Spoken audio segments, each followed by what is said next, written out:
ओम शं शनैश्चराय नमः। शनिवार व्रत कथा।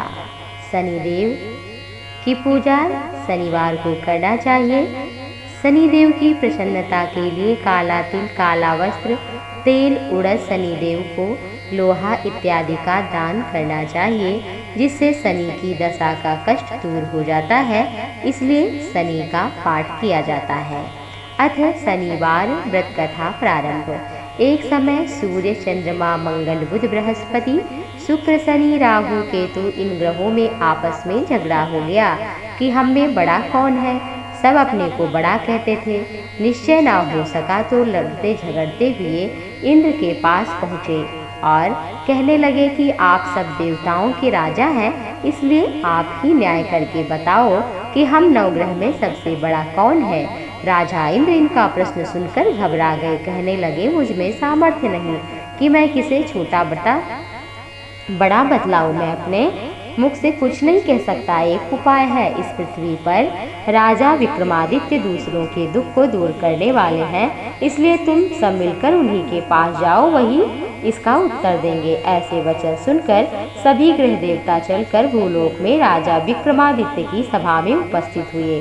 अपना प्रश्न राजा के सामने रखा। राजा उनकी बात सुनकर चिंता में पड़ गए कि मैं किसे छोटा किसे बड़ा कहूँ।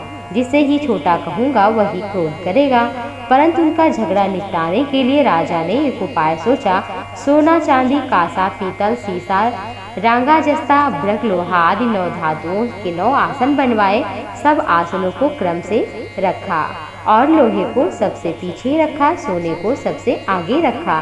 तत्पश्चात राजा ने सब ग्रहों से कहा, आप लोग अपने अपने आसन पर विराजमान हो जाइए। जिसका आसन सबसे आगे वह होगा वो बड़ा होगा और जिसका पीछे वो छोटा। लोहा सबसे पीछे था और शनिदेव का आसन था, इसलिए शनिदेव ने समझ लिया कि राजा ने मुझे छोटा बना दिया है। इस पर शनि को क्रोध आया और कहा कि राजा, तू मेरे पराक्रम को नहीं जानता। सूर्य एक राशि पर 1 महीना, चंद्रमा 2.25 दिन, मंगल 1.5 महीना, बृहस्पति 13 महीने, बुध और शुक्र 1 महीने, राहु केतु उल्टे चलते हुए केवल 18 महीने एक राशि में रहते हैं। परंतु मैं एक राशि पर 30 महीने तक रहता हूँ। बड़े बड़े देवता भी मुझसे घबरा जाते हैं। हे राजन सुनो, भगवान श्री रामचंद्र जी को भी 7.5 आई तो वनवास हुआ और रावण पर आई तो राम लक्ष्मण ने सेना लेकर लंका पर चढ़ाई कर वध कर दिया, नाश हो गया। इसलिए हे राजा तू सावधान रहना। राजा कहने लगा, जो कुछ भाग्य में होगा देखा जाएगा। उसके बाद अन्य ग्रह तो प्रसन्नता पूर्वक चले गए, परंतु शनिदेव बड़े ही क्रोध के साथ वहां से सिधारे। कुछ काल बीतने पर राजा को 7.5 की दशा आई तो शनिदेव घोड़ों के सौदागर बनकर अनेक सुंदर घोड़े सहित राजा की राजधानी में आए। जब राजा ने सौदागर के आने की खबर सुनी तो अच्छे अश्वपाल घोड़े खरीदने के लिए आज्ञा दिया कि जाओ देखो, अच्छे नस्ल के घोड़े मूल्य देकर के खरीदो। राजा को सूचना दी गई। राजा उनमें से एक अच्छा घोड़ा चुनकर सवारी के लिए चढ़ा। राजा के घोड़े पीठ पर चढ़ते ही वो जोर जोर से भागा। बहुत दूर एक बड़े जंगल में जाकर राजा को छोड़कर अंतर्धान हो गया। राजा अकेला जंगल में भटकने लगा। बहुत देर बाद राजा को भूख प्यास लगी। दुखी होकर भटकते हुए ग्वाले को देखा। ग्वाले ने राजा के प्यास बुझाकर कहा कि राजा की उंगली में एक अंगूठी थी, तो उसने उसे निकालकर ग्वाले को दे दिया कि पानी पिलाया है। तो शहर की ओर फिर चल पड़ा। राजा शहर में पहुंचा, एक सेठ की दुकान पर बैठ गया और अपने आप को उज्जैन का रहने वाला तथा नाम बीका बताया। सेठ उसको एक कुलीन अच्छा इंसान समझकर जलपान कराया। संयोग से उस दिन उसकी दुकान पर बहुत अधिक बिक्री हुई।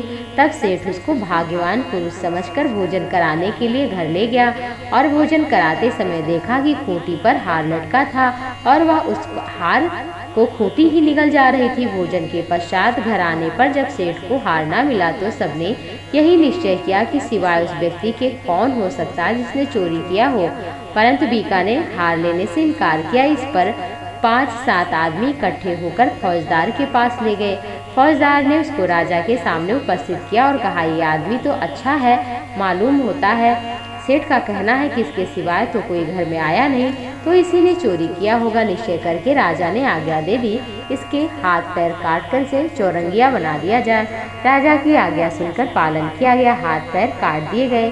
कुछ काल व्यतीत होने पर एक तेली उसको अपने घर ले गया और कोल्हू पर बिठा दिया। बीका उस पर बैठा हुआ अपनी जवान से बैल को हाँकता रहता था।